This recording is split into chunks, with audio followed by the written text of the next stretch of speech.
So, my wife and I are leading a newly married couple in a marriage Bible study, and the concept of working on your marriage came up. The young man had a great question and thought. He said, I've always heard that, work on your marriage, but what does that actually mean?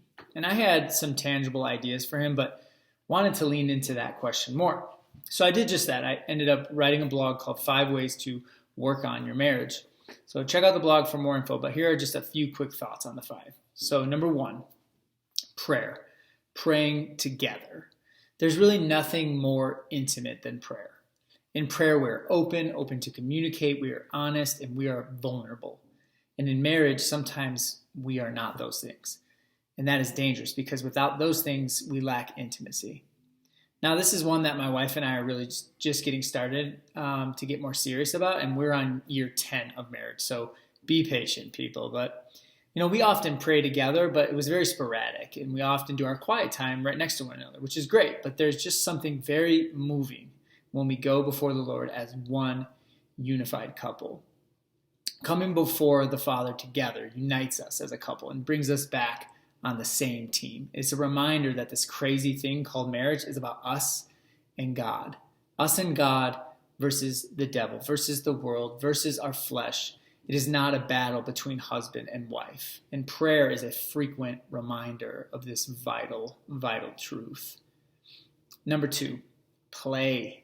As couples, we need to play together. Sometimes life takes over. Sometimes we end up surviving the tasks at hand, and we feel like colleagues and not lovers, especially in seasons of life where it is even busier. If you have kids like me, or a demanding job, or a job that forces you to travel, it can be really hard to prioritize fun. Bottom line, and simply put, we have to prioritize fun together. Most of us fell in love doing just that. We cannot stop that once we are married. It is more important now than ever. Go have fun. See a show, take a hike, play tennis, take a weekend together. Go do life together.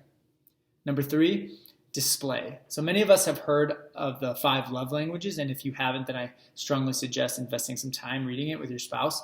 Essentially, the book identifies 5 specific love languages, ways we like to receive affection and love. One of the main claims of the book is that individuals, we tend to love others in the language we like to receive. But often that is not the same love language as our spouse. So you end up spinning your wheels and leaving your spouse feeling underappreciated. The solution is quite simple. Identify the ways they feel loved and do them. If quality time is their love language, get your butt home. If it's gifts, surprise them with a gift once or twice a month. Find out their love language and do your very best to consciously do things to fill their love tank up on the regular. Number 4, pursue. When we are falling in love and courting our spouse, we yearn to know them more. We do all we can to learn about them and find time to be with them and make them feel special. But often in marriage, the pursuit of a partner is lost because in essence, they've been quote unquote captured. But we cannot sleep on our pursuit of our partner in marriage. Think of it like this. If displaying is maintenance, pursuit is improvement and betterment. Displaying takes place because you know your spouse. Pursuit is actively trying to deepen your knowledge of your spouse and expand upon what you already know.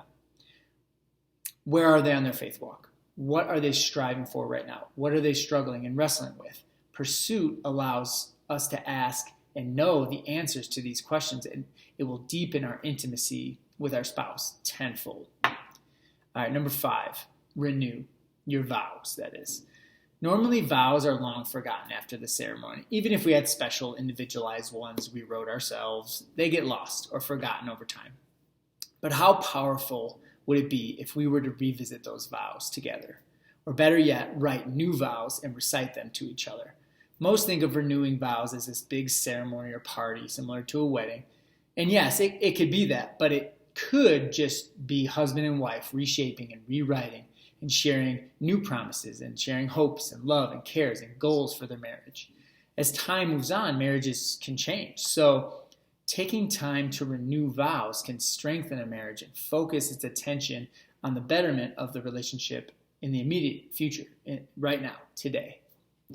All right, so that's a quick overview of 5 ways you can work on your marriage. Check out the blog for a little more detailed version. And good luck in your marriage, and keep fighting the good fight for your marriage.